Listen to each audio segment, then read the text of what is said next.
for. First blood, slowing down the path. And it doesn't look like there's any time to stack too much for him. He does have that double large camp. Akke and SoNNeikO around the pit.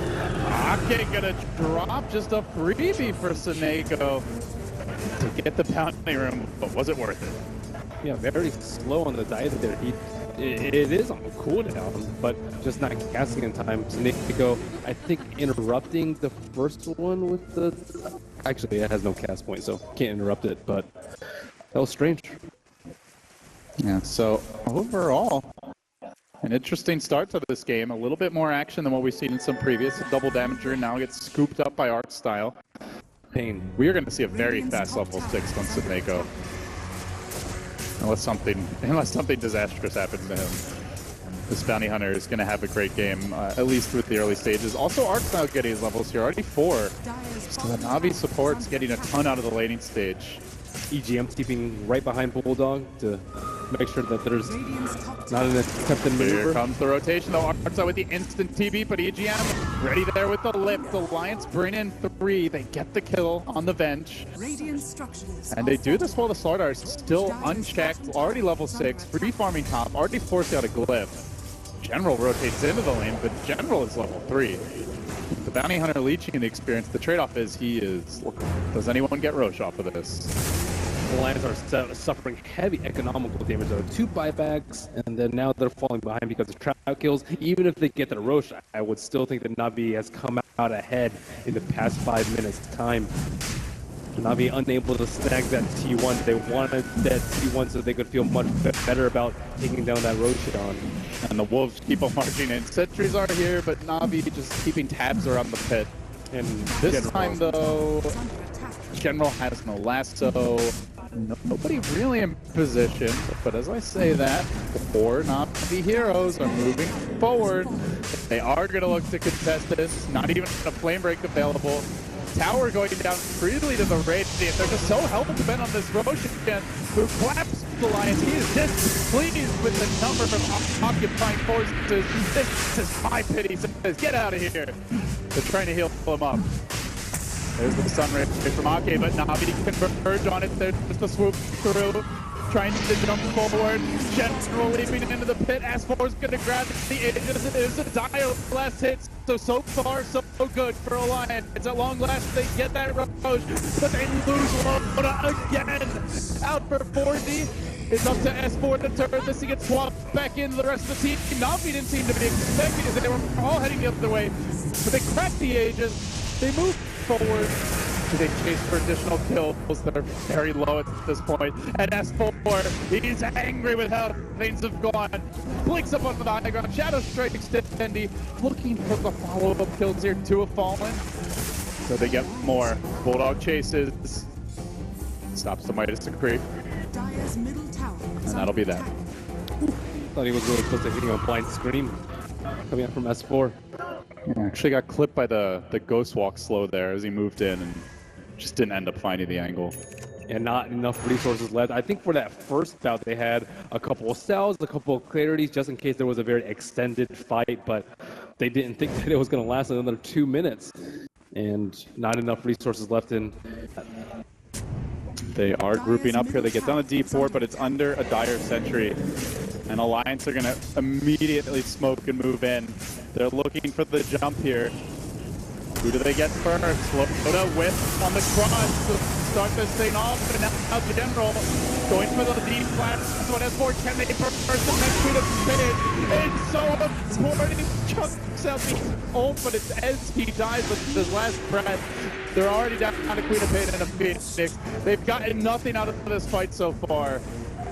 And Alliance losing 3 in the end and blowing a buyback from the Phoenix, while Navi still look to push. Great illusion control by Invoker, but that's a critical mistake by Loda. The Invoker illusions don't have any orbs on them. It's quite obvious that they are not the real Invokers, and after that happened, Navi just swooped in. Looking a bit bleak for the head-on fights right now for Alliance. Yeah. Again, they're looking for head-on fights to win. I don't think they should be. Nature's Prophet with his axe just split push out the lanes. Sure, you're going to lose a tower here and there, but unless they're knocking on your tier 3s, then they don't need a hard commit to a defense. And looking for more skirmishy fights, perhaps around the Roshan pit with the... Looks like the rest of Alliance headed towards the bottom side of the map. Sitting behind Loda for now. Maybe waiting for the BOT2s up on Batrider. It's up in 15 seconds. Once they get a scout out with Invoker, they can get a kill. Yeah, Navi know at this point that the track kills mean so much that they don't have to try to force them too much. Just one or two will continue to snowball that gold graph their way and get another big item to break the base. They now have pretty much every big pushing item aside from a pipe, I believe. Drums, Vlads, AC, Necro Book, Crimson Guard, Mech. This team is devastating in 5-man. They're going to start it off by chipping away at Loda here. The Slardar is instantly forced to run. He goes back the other way, and he's still going to splash. So that's another track kill. Navi raking in the gold at this point. Every kill probably bordering on like 1,500 to 2,000 in net worth swing. And finally, Nature's Prophet will get a brief respite and can push out that top lane, but doesn't really mean that much. Invoker, Batrider, Bounty Hunter constantly scouting out for kills, even the Wolves coming out from Ditya Ra. And no one from Alliance can really feel safe for more than a minute at a time. They are feeling the pressure. Hugging the base, running as a pack, Navi hunting as a pack. Total polar opposite play here. Even Bulldog just hiding in the trees. He had to go for a 4-step even, just in hopes of being able to live from some of these ganks. Navi taking objectives now. Ditya Ra mowing down towers. That is the second to last tier 2, matching Alliance more or less as far as the push goes, and even more 5-man from the items for Navi. Greaves up on the Bounty Hunter, 4-step on the Venge. It's not really like a traditional team fight lineup, Ben, but they have so many 5-man items that it basically is one anyway. And more importantly, Lycan is above the Nature's Prophet in net worth, and this is like a very farm-heavy build coming out from Bulldog. So that's really scary, because Lycan just does not have the mobility. Well, he does now with the BOTs. Yeah, probably BOT level 2s before long. Too bad you can't ban items against teams in Dota 2. And they're trying the usual scouting tricks with the Nature's Prophet Treants, but it doesn't really work against the Ghostwalk Invoker, nor the Wolves, nor the Bounty Hunter. The thing that's really cool about this strategy from Navi is, like, we've seen teams that kind of like with Lifestealer and Fest where they waste a lot of time inside an ally or creep, they're not farming. You could fall behind in net worth. When you have the Bounty Hunter, you get 1 kill. It makes the whole, like, 3 minutes of running around completely worth it. Right. Usually it's like, okay, we can sacrifice EGM, but this game, you don't want to sacrifice anyone. And Treants still trying to scout out. Not sure if they saw the Ghostwalk from Dendi, but surely they will see him now. Even Artstyle is getting in on the roam. A lonely Venge on a jaunt through the trees. And what does he see? He sees Bulldog. 4-step into a swamp. POTs are coming. Bulldog 4-steps himself right into the waiting arms of the General, who promptly complies by lassoing and almost killing, though. He is going to get the kill in the end. Dendi, though, has been a bit far. You'll step there on the Queen of Pain. SoNNeikO still right. Reinforcements coming in. Hard and fast as for Navi. Charging towards S4. They kill off the egg. They kill off S4. They move on to Loda. They're mowing them down. Alliance got 4. It's a white Navi. Just completely wrecking them. You could not leave a Lycan unchecked like that in his team fight with all his minions running around, and that amazing display of coordination from Navi, all facing and just killing that Phoenix. It all started with a Venge with an Invis rune, and within 15 seconds, all 5 heroes are there. Yeah, and that's your highest net worth hero gone. S4 is not even that close to Nature's Prophet, but no damage coming out of the team fight. They had to blow everything to kill the Invoker. Navi, after the way this series began, losing game 1. Game 2, feeling like it was Alliance in the driver's seat, pushing in all the lanes. Free farm Naga Siren, ratting it up and completely outmap controlling them. They dragged that game 2 back. They got Megas, they gave up 2 lanes of Rax, then managed to force out the GG. They cleanly sweep through 2 full lanes of Rax here at the 34-minute mark and leave Alliance's hopes of advancing hanging by a mere thread. I think artstyle has really impressed me with this farm in this entire series, being third on Navi's team in games 1 and 2. And he's almost the same net worth as the Queen of Pain in this game.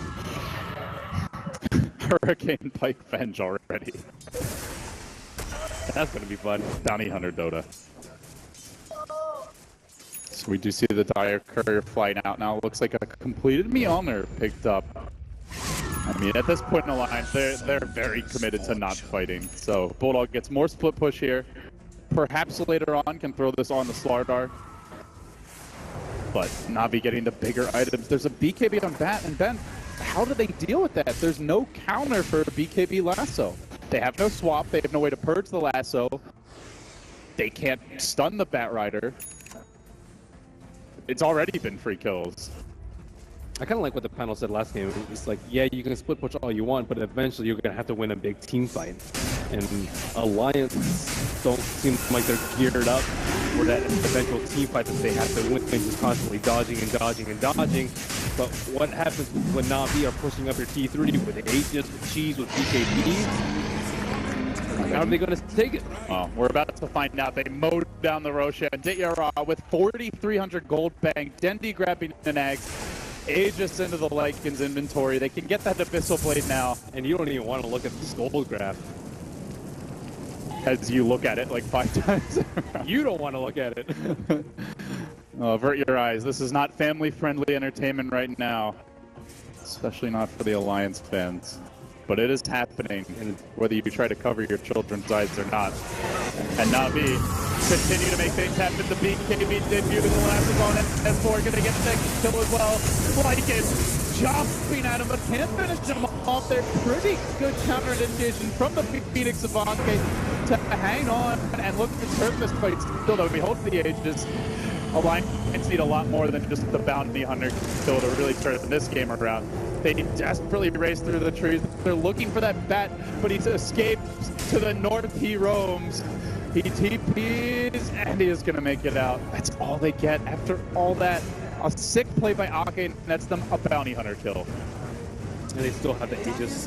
And they're actually going high ground into this. Alliance feel like borderline desperate at this point. And creeps are actually hitting tier 4 towers. They're committing hard to this push, but Navi are ready for it. Artstyle engaging forward. Loda trying to set up the follow-up here to the Queen of Pain. Also comes in, diving pretty far for this one, but Ditya Ra just auto-attacking him in regular werewolf form is going to get the kill. And almost dies to his claws. Akke's there. So much delicious food, but Gembrel's in too deep. He will end up dropping. Bulldog looks to trot away. It's like, you know, number 2, and he's up to the races here. Can Alliance TP out? Who's got one? They're all going to need him. EGM has one, but he can't even get it off as he's about to fall to the wolves. They munch him up. They kill off the bird too. Alliance just can't handle Ditya Ra. Beyond godlike, nobody can kill this man. And even after all that, Alliance, another 1,200 gold swing against them.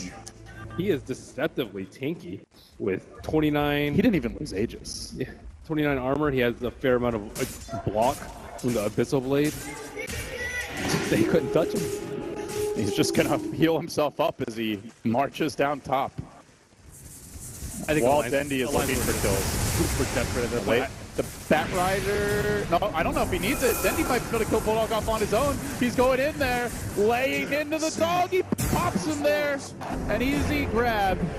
Orchid working its magic. So many heroes. He's doing that with a gem, by the way. He is diving their face solo while burying the gem. Dendi does not care because he knows the team can come. BOTs are up. Batrider also going to join the fray. Navi parading towards top.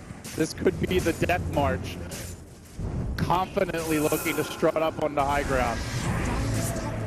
Rubick will buy his own gem. And General Hunt, he gets Loda, drags him in again. It's another track kill, but Navi don't need gold. They just need dead bodies to litter this map so they can wipe each alliance and the rest of them off.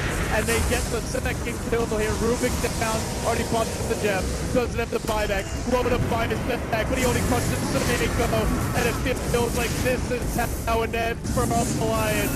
Not with a bang. This is a whimper. This is ugly. Even a Sunstrike massacring Alliance, running them down. This is not family friendly at all. And there it is. GG. You give Navi every last one of their signature heroes, and they just run circles around Alliance. I heard you call them EGM then. I was like, dang, don't put them down like that, LD. EGM. EGM. Ugly. Ugly way to finish the series for Alliance. Felt like they could have